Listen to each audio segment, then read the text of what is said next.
Isso a gente consegue entender tudo. Você consegue colocar todo mundo nessa situação e o psicanalista ter essa noção.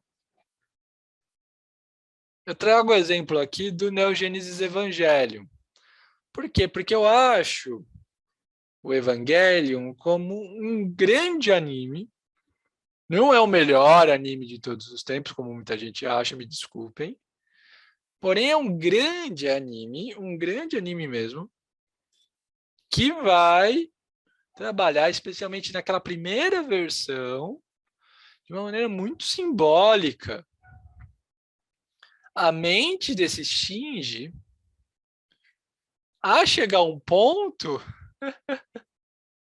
de ter essa conexão muito grande, que o final dessa coisa, né, que tem todos os aplausos, o grande teatro, que é o jeito que a pessoa fala, muitas vezes não é compreendida plenamente, porque tudo é muito simbólico. Mas é um pouco como se fosse, do jeito que é o final do primeiro, um grande sonho do Shinji, tudo aquilo que está acontecendo. Ou uma grande esquizofrenia. E aí o que a gente vê? Que cada coisa é como se fosse um sonho. Os matemas estão em ação como se fosse um sonho. Eu entendo, claro que você vai ter todas as outras versões do Evangelion pegando a história, mas o tradicionalzão, aquele primeiro, tudo, para mim é um sonho do Shinji. Para mim é um sonho do Shinji. E a gente consegue pegar o esquema lacaniano e analisar esse sonho do Shinji e entender o desejo dele. Porque é isso, olha essa carinha dele aqui, não tem coisa mais desejante do que o Shinji. Então vamos pensar, né? O S cifrão é o Shinji, sujeito, né, falado faltante. O seu eu ideal, a imagem do outro, é a Rei, porque ela é literalmente o outro. Ela desculpa os spoilers, mas isso aqui tem mais de 30 anos, quase. Não, tem mais de 30 anos.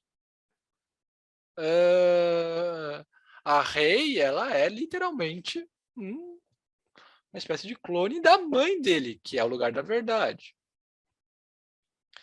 Mas ele não vai conseguir nem ter a conexão, né, com a Rei, nem com o Shinji. Então, o que o desejo vai fazer inconsciente? A conexão com o Evangelion, com esses robôs, né? E aí fica essa questão do sujeito, com a questão do sujeito, por que eu faço isso? Eu faço isso para ter essa conexão do fantasma. Conexão piloto-unidade que é muito mostrada e é muito forte, né? Porém, é muito interessante a inclusão da piloto 02, da Suka Langley, porque ela é, de certa maneira, a Lucy. Se o Shinji for o Charlie Brown, ela é a Lucy, ela é aquele que vai barrar, ela é o sintoma, vai colocando. Ela também é uma mulher, tal como a Rei, tal como a mãe do Shinji, mas ela vai barrando isso, ela vai mostrando que ele é um grande incompetente.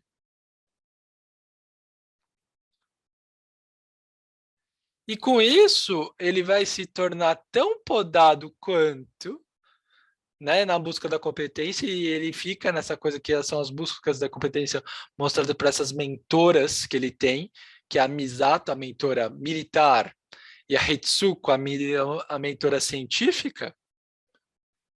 E a gente vê, na verdade, o que o Shinji é. O Shinji, no final das contas, ele se vê tão fracassado quanto o Gendo, o pai dele. Por quê? O Gendo tá num pai freudiano clássico do Édipo, castrador, tudo. Mas nesses episódios finais que revelam que aquilo é, de certa forma, uma espécie de sonho, você vê que ele é fraco, que ele é um enganador, que ele é alguém que não é todo poderoso. Ele tá lá tomando uma sopinha. Ou seja, ele é castrado, o castrador é castrado. É aquilo que o Freud vai falar no Totem Tabu, né, de você vai lá, castra o pai e precisa, de certa maneira, manter um tabu de má consciência de ter feito isso, né? O Freud, na leitura do Schopenhauer, com umas influências nietzschianas que ele não aceitava, não admitia nas cartas, muito clara. Mas Totem Tabu é nietzschiano até a última. Então é interessante isso. Você vai ver o sonho, é um sonho. Por isso que, né, quando a gente interpreta o Neo Genesis Evangelion como um sonho, se a gente for parar, é muito parecido com os sonhos que temos, né? Histórias malucas, que a gente faz coisas, tudo. E se a gente for parar para pensar e colocar, a gente vai vendo isso. O Shinji tá num problema de piano aí. Onde ele quer a conexão com a mãe, mas na verdade ele é um fracassado. A mãe tá morta, né? É o que o André Green vai falar lacanianamente depois. A mãe tá morta para ele, né? As cenas do jantar mostram isso. E ela tá morta também na história em si, que eu tô chamando aqui de sonho. Porém, uma das coisas que é interessante da gente colocar, gente, é essa construção, né? Então, eu vou até parar de compartilhar para a gente ficar grande para encerrar e amarrar isso do Evangelion. É de que o, o Shinji, na verdade, está indicando né, o que o sonho ele vai falando, eu quero ser aceito pelo meu pai, eu quero ser aceito pelo meu pai, é a questão, eu quero ser aceito pela minha mãe, porque eu sou tão fraco quanto meu pai, tão enganador quanto meu pai. Né? Este Édipo no negativo, que a gente vai falar depois. Onde a mãe vai ter esse outro, vai ser esse outro mais poderoso.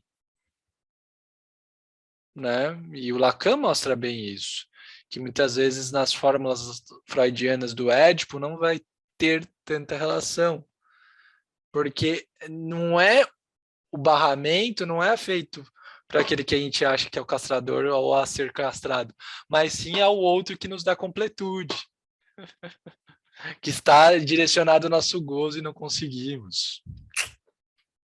Então, essa é a minha interpretação do Neo Genesis Evangelion, né? Então, ela está aqui no Lacan para Nerds para a gente entender um pouco isso, mas para mim isso aqui é algo que eu explicaria Lacan para pessoas trintões, né? Vamos dizer assim, ou pessoas mais jovens que assistiram o anime, ok? Claro que ele vai progredir, mas aquele anime tradicional é essa a explicação. E por isso que, para mim, muitos homens amam esse anime, porque tem situações edipianas muito semelhantes. É o famoso daddy issues, mas que também é, de certa maneira, um mommy issues. Que é o que o Lacan mostra.